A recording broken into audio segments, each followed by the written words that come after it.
The phone buzzed on my desk, interrupting my focus on quarterly projections. My daughter Emma's name flashed across the screen, unusual for a Tuesday afternoon when she should have been in school. "Mom," her voice trembled. "Grandma and Grandpa are here. They're moving all our stuff to the basement." I gripped my pen tighter, keeping my voice steady. "What do you mean, sweetheart?" "They said we don't need such big rooms anymore. They're turning them into offices for their business. Mom, they're throwing our things down the basement stairs." My blood ran cold. Robert and Diana, my in-laws, had always been entitled, but this was crossing a line. They'd moved in with us temporarily 3 months ago after claiming financial troubles with their consulting firm. My husband James, ever the dutiful son, had insisted we help them. "I'll be home in 20 minutes, Emma. Don't argue with them, just watch and remember everything they do." I ended the call and gathered my things, my mind racing. The irony of the situation wasn't lost on me. While they were busy converting my children's bedrooms into offices for their struggling business, they had no idea who had recently acquired majority shares in their company. When I pulled into our driveway, Diana was directing movers to carry my kids' desks downstairs. My son Lucas sat on the front steps, his shoulders slumped, watching his belongings disappear into the basement. "Mom," he called out when he saw me. At 12, he was trying to be strong, but I could see the hurt in his eyes. Deanna turned, her face a mask of condescending pleasure. "Oh good, you're home. We're making some necessary changes. The children really don't need all this space, and Robert and I need proper offices to run our business." I walked past her into the house, finding Robert setting up his computer in what had been Emma's room. Her posters were torn down, her bookshelf already emptied. The bright yellow walls she picked out herself were now covered with Robert's business certificates. "The basement is perfectly fine for the kids," he said without looking up. "They're young, they'll adjust. We need these rooms for important business matters." "Important business matters?" I repeated, my voice deliberately calm. "You mean for Mitchell and Mitchell Consulting?" "Exactly," Diana chimed in from the doorway. "We have important clients to meet. We can't have them coming to some dingy temporary office. Image is everything in consulting." I watched as they continued reorganizing the room, neither of them showing an ounce of concern for my children's feelings. Emma appeared behind Diana, her eyes red from crying. "Where are we supposed to do our homework?" she asked quietly. "The basement doesn't have proper lighting." "Oh, for heaven's sake," Diana snapped. "You can use the kitchen table. When we were young, we didn't have all these privileges. This will teach you some humility." I put my arm around Emma's shoulders. "Why don't you and Lucas go to Aunt Sarah's house for a few hours? I'll come get you later." Once the kids were safely out of the house, I sat down at my kitchen table and opened my laptop. 3 months ago, when Mitchell and Mitchell Consulting started showing signs of trouble, I'd done some investigating. What I discovered was years of mismanagement, questionable accounting, and a company ripe for takeover. Through a series of carefully structured investments and shell companies, I'd acquired 51% of their shares. Robert and Diana had been so busy trying to maintain their lifestyle that they hadn't even noticed their company had a new owner. I pulled up my email and began composing a message to the board of directors. As majority shareholder, I had some concerns about the current management that needed to be addressed. I attached photos of my children's belongings strewn across the basement floor, evidence of the kind of judgment calls the current leadership was making. "The kitchen is a common area," Diana announced, walking in with an armload of files. "We'll need it for client meetings tomorrow afternoon." I closed my laptop slowly. "Tomorrow afternoon? I don't think that will work with my schedule." "Your schedule?" Robert scoffed, joining us. "This isn't about you. We have to rebuild our business. A little sacrifice from everyone is necessary." "Sacrifice?" I stood up, finally letting some of my anger show. "Like forcing your grandchildren into an unfinished basement? Like throwing their belongings down the stairs? That kind of sacrifice?" "Now see here," Robert started, his face reddening. "This is our house too now, and we need—" "No," I cut him off. "This is my house. My name is on the deed. You are guests who have dramatically overstayed your welcome and abused my children's space." Diana laughed, that condescending sound I'd grown to hate. "Please, we're family. Family helps each other. And right now, we need these spaces more than the children do. It's for the greater good." I picked up my phone as it buzzed with an email notification. The board had received my message and called for an emergency meeting tomorrow morning. Perfect timing. You're right about one thing, I said, gathering my things. Family should help each other. Remember that tomorrow. What's that supposed to mean? Robert demanded. I smiled, thinking of the board meeting scheduled for 9 a.m. sharp. Just that tomorrow will be very interesting for Mitchell and Mitchell Consulting. Very interesting indeed. As I headed out to pick up my children, I could hear them arguing in the kitchen, probably planning which other parts of my house they would commandeer next. Let them plot. By this time tomorrow, they'd understand exactly who they were dealing with. I pulled up to Sarah's house, where Emma and Lucas were playing in the backyard. Tomorrow would change everything, but tonight my priority was making sure my children felt safe and valued. The rest would fall into place exactly as I planned. The next morning, I dressed with particular care, choosing a sharp charcoal suit that I usually reserve for major client presentations. Robert and Diana were already in their newly claimed offices when I left, not even bothering to ask where my children had spent the night. I arrived at Mitchell and Mitchell Consulting's headquarters 15 minutes before the emergency board meeting. Sandra, the board secretary, greeted me with a knowing smile. Mrs. Harrison, we've been expecting you. The board members are quite interested in your findings. I nodded, straightening my jacket. I imagine they would be. Has anyone informed Robert and Diana about the meeting? Yes, they've been called in. They should be here shortly. Sandra's eyes sparkled with anticipation. She'd worked with my in-laws for years and had witnessed their decline firsthand.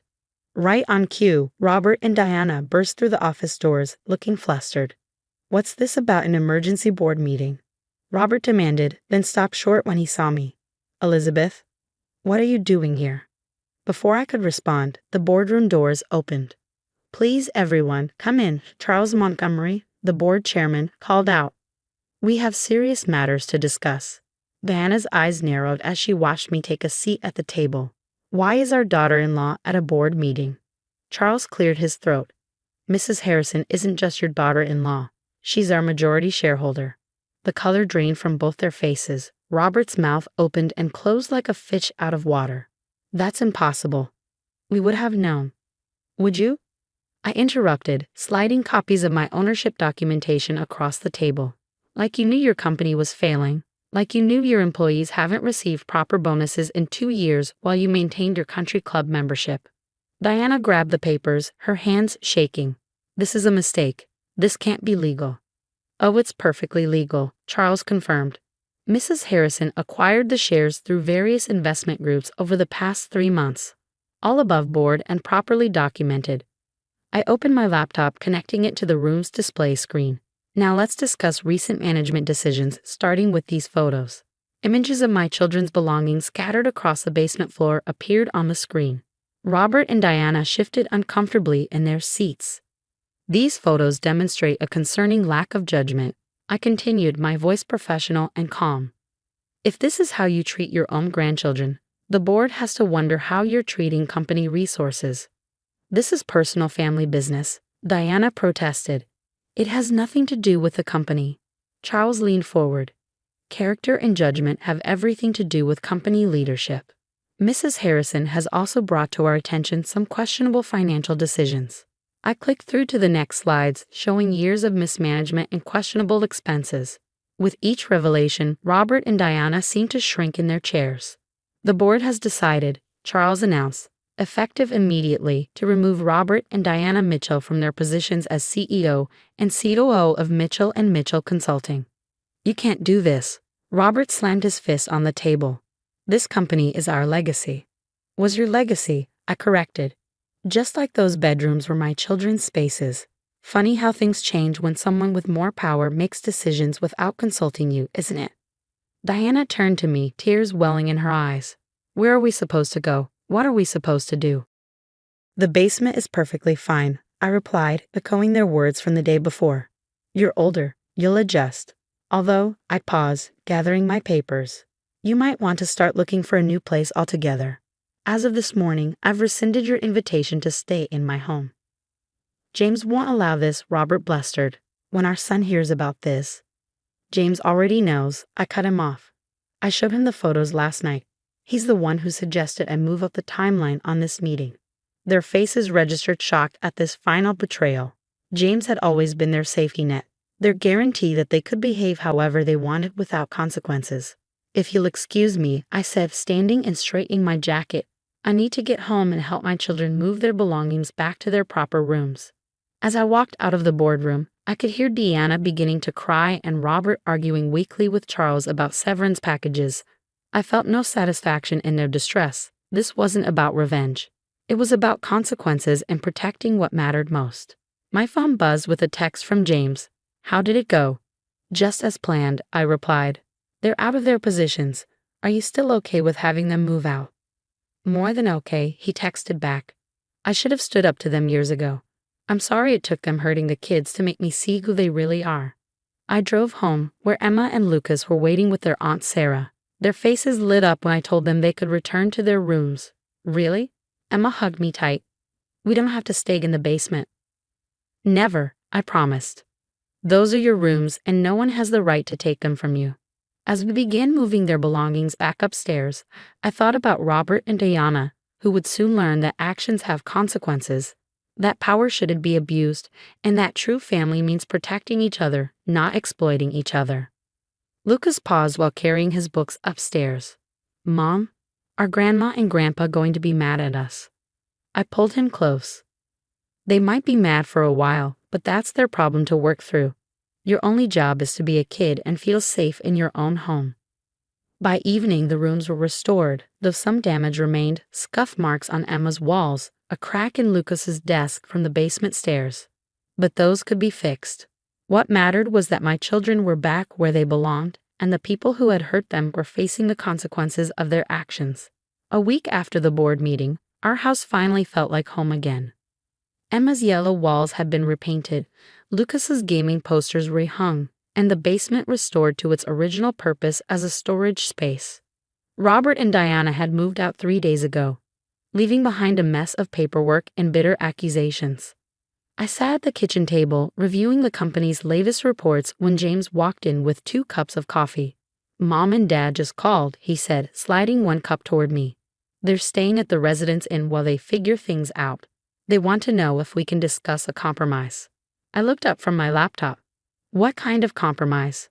"They'll apologize to the kids if we give them their jobs back. Dad swears he's learned his lesson." James shook his head, disappointment clear in his expression. "They still don't get it, do they?" "No," I agreed. "They don't. This was never about getting an apology. It was about protecting our children and showing them that they matter." My phone buzzed with a text from Diana. "You've destroyed our lives. Is this how you teach your children to treat family?" I showed the message to James, who sighed heavily. "Should I talk to them?" "No," I replied, deleting the message. "They need to understand that actions have consequences. Besides, the board has already appointed new leadership, and the company's doing better than it has in years." It was true. In just a week, Mitchell and Mitchell Consulting had seen a surge in employee morale. Years of Robert and Diana's mismanagement had left good people feeling undervalued and overlooked. The new CEO, Sarah Chen, had already implemented changes that should have been made years ago. That evening, as we sat down for family dinner, something that had been impossible when Robert and Diana commandeered our kitchen for their client meetings, Emma spoke up, her voice uncertain. "Mom?" She pushed her food around her plate. "Today at school, Grandma was waiting outside. She tried to talk to me about how we're breaking up the family." I felt James tense beside me. "She did what?" "I didn't talk to her," Emma assured us quickly. "I went back inside and told Principal Martinez, like you said to do if they showed up." I reached across the table and squeezed her hand. "You did exactly the right thing, sweetheart. You don't have to engage with them when they try to manipulate you." Lucas looked up from his dinner.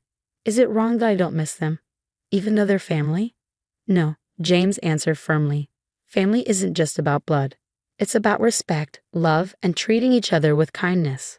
What they did, taking your rooms, dismissing your feelings, trying to make you feel bad about having your own space, that's not how family acts." The next morning, I received an email from Charles Montgomery. The board had unanimously voted to change the company's name to Summit Consulting Group, marking a complete break from the Mitchell legacy.